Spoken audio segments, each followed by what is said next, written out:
Hi, welcome to The Buzz, Indiana's underground business voice. We're here live at Bar Louie's out in Clay Terrace. I got Matt Griffith in the in our on-site studio. We're shooting live here to the Go Rainmakers website.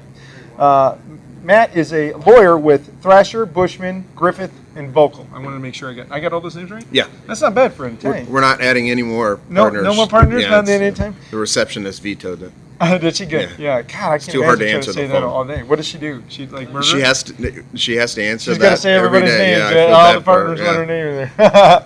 Now, you have a very unique niche in practice of law. And what is that niche? I'm a real estate and business attorney, but a lot of people describe me as an attorney or a business consultant who happens to have a law degree. Yeah, I would agree with that. And how did you evolve to that?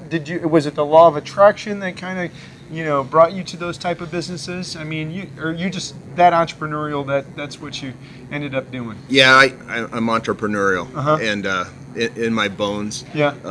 And I represented a lot of business clients over the years, and you see a lot of mistakes and you see a lot of successes, and after a while you start asking yourself, why did that guy do that? Yeah. Doesn't everybody know that's a mistake and he's not going to be successful doing that? Sure. Why doesn't everyone follow what these other people do? Mm-hmm. And the other thing is I made a lot of people a lot of money over the years, helping them with their legal and business, the aspects of their business. And after a while you say, hey, I need to get in on this. Yeah. And you start to develop that desire to... that kind of entrepreneurial burn. And the other thing is a law firm is a business. Yeah. A lot of people forget that a law firm is just like any other business. Mm-hmm. It's a service provider, and a lot of lawyers don't run their law office like as a business. Yeah, and sure. so I started to study business, almost 2 decades ago, in order to make my law practice better, the firm better.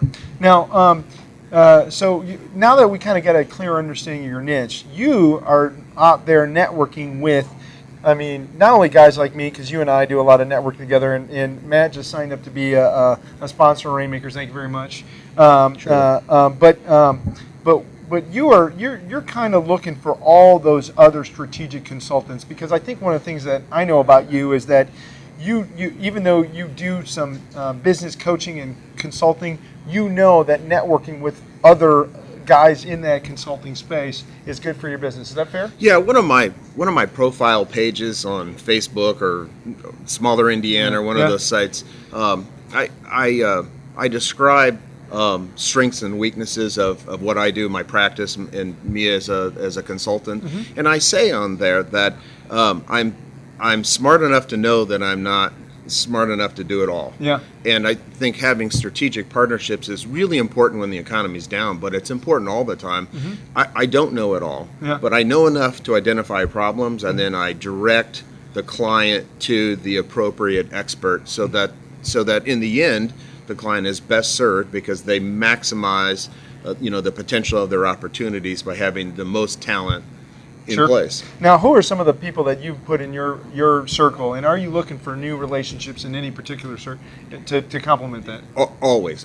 Yeah, you always can learn something from someone else. Mm-hmm. No one has a monopoly on knowledge or experience or expertise, so you can always get a nugget of information, or someone has had a client that's had a problem just like your client's having. You just have to find the right person with that experience and that knowledge to serve the client best. So I'm always looking for people. CPAs, sales trainers, everybody. I think it's amazing, and I think you would agree to this, is that you never know when you're going to have a $10,000 conversation. And what I mean by that is, like, you walk out of a conversation, and this is as much in Rainmakers, or it isn't, if you have this attitude when you come at networking, that someone will give you an idea that will make you $10,000 in 1 year, or save you $10,000 that year. Whether it's how to use blogging to grow your business, is what I've gleaned a lot of that from Kyle Lacey, or a shout now that I got from Lorraine Ball, to use that as a strategy to connect with our members, to use voice, to use that voicemail system in order to have a cost-effective way to communicate with our members on a continuing basis. There's always those conversations. There always are. As well as the connections that drive clients. Well, I can give you an example. I met with a client this morning, and they've made a mistake. Yeah. They made a mistake that's going to have legal ramifications. They made a $35,000 mistake. Mm-hmm.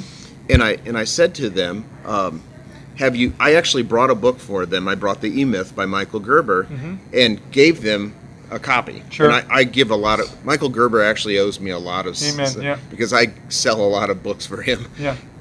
And I gave him that book, and I gave him a book by Gary Harpst, Uh-huh. The Six Principles, Six Disciplines, I think is the title of his Yep, book. And yep. I gave them 3 books. I gave him Truett book, the guy that wrote the Chick-fil-A owner, the founder of that book. Yep, He has a great book about making mistakes, and I think that his book title is something like. It's something like, if you make a mistake, it costs you more. Forget the title of the book. Yep. And Michael Gerber's systematizing your business, Sure. and Nicole Bickett talks a lot about this. Yep. If they had read that book and they had a system in place, they would not have made that $35,000 mistake. Sure.